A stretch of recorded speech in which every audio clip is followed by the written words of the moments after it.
All right, today we're diving into one of the most powerful, claustrophobic, and frankly, mind-bending plays ever written. Jean-Paul Sartre's existentialist masterpiece, No Exit. So, I want you to forget everything you think you know about hell. Forget the pitchforks, forget the fire. Sartre kicks things off with this one simple but absolutely chilling question. It gets right to the heart of what it means to be human and sets the stage for a special kind of psychological horror. Okay, so where exactly is this eternal torment happening? Well, the setting itself is our first huge clue about the nature of this hell. And let me tell you, it is not what you're expecting. And that's the whole point. So our story kicks off with this guy, Joseph Garcin. He steps into what looks like, well, a pretty standard drawing room. Definitely not a torture chamber. And his first question, so here we are? It's just loaded with confusion and this kind of creeping dread. You can feel him trying to make sense of a reality that just doesn't add up. And right away, Sartre just pulls the rug out from under us. Garcin is literally asking the valet, where are the racks, the red-hot pincers? And the valet just laughs at him, because instead of physical torture, he finds fancy furniture. See, this isn't a hell for your body. No, no. This is a hell designed specifically for your mind. Let's dig into the specifics here, because every little detail is another psychological screw being turned. Think about it. No windows to the outside. No beds, because you're never going to sleep again. The light, it's always on. That means you are always conscious. And maybe the most disturbing part, no mirrors. You can never, ever truly see yourself. And that leads to this moment of pure horror from Garcin. He realizes the torture isn't some demon with a pitchfork. It's life without a break. It's being trapped with your own thoughts, your own self, forever. How do you possibly endure that? So Garcin is probably wishing he could just be alone. Well, bad news for him. The room's about to get a little more crowded. His eternal roommates are on their way. In walks Inez Serrano. And let me tell you, she does not mess around. She's sharp, cynical, and she sees things with this brutal clarity. And the first thing she does, she assumes Garcin is the official torturer, which is just so tragically ironic because she's closer to the truth than she could possibly imagine. And then to complete our little trio, we have Estelle. And her first concern, it's not, oh my God, I'm in hell. Nope.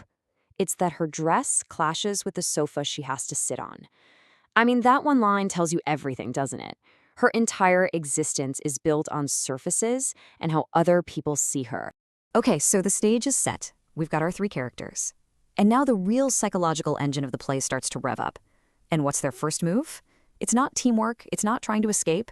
No, it's to lie. They immediately start building these fake personas they want the others to believe. And just look at the lies they tell. They're all designed to make them look good, right? Estelle paints herself as this tragic, selfless wife. Garcin claims he was this hero, a man of principle. Even Inez, who's a bit more direct, she still holds back the worst parts. They're all desperately trying to control their own PR, even in the afterlife. But Inez, yeah, she has zero patience for these games. She just comes in like a wrecking ball and shatters the whole facade with this one brutal line.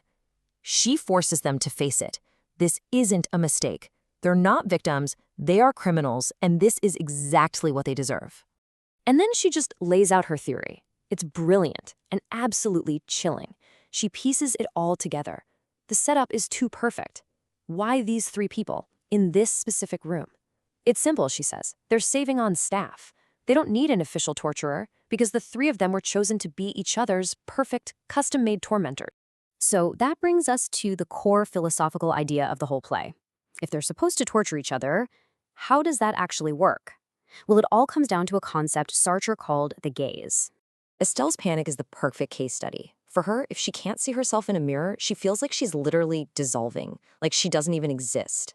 And that's why taking away the mirrors was such an ingeniously cruel move. So here's the big idea of the gaze in a nutshell. You can't really form an identity in a vacuum. Your sense of who you are is actually built from the outside in, by how other people see you and judge you. So in this room, Garcin, Inez, and Estelle have become each other's only mirrors. And trust me, they are some seriously warped, biased mirrors. And this is where we see the gaze get weaponized. Inez tells Estelle, hey, I'll be your mirror.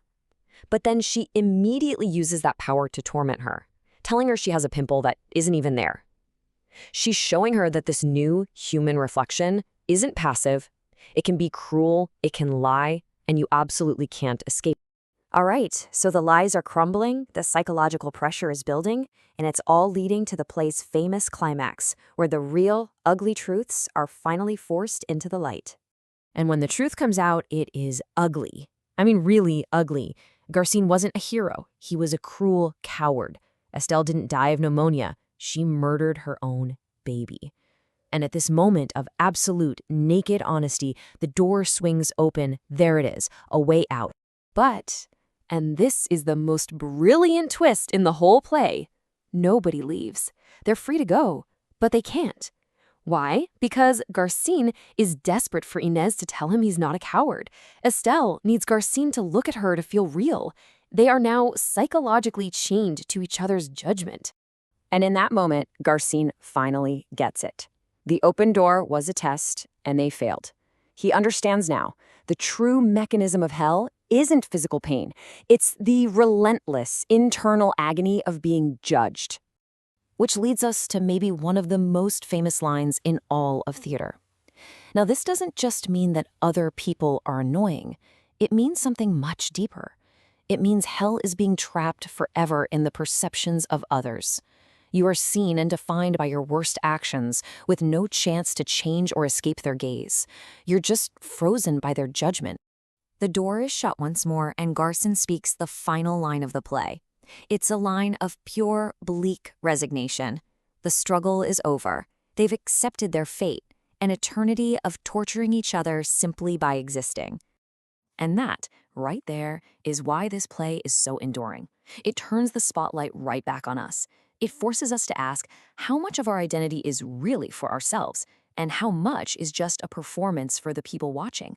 It's a question that stays with you long after the curtain falls.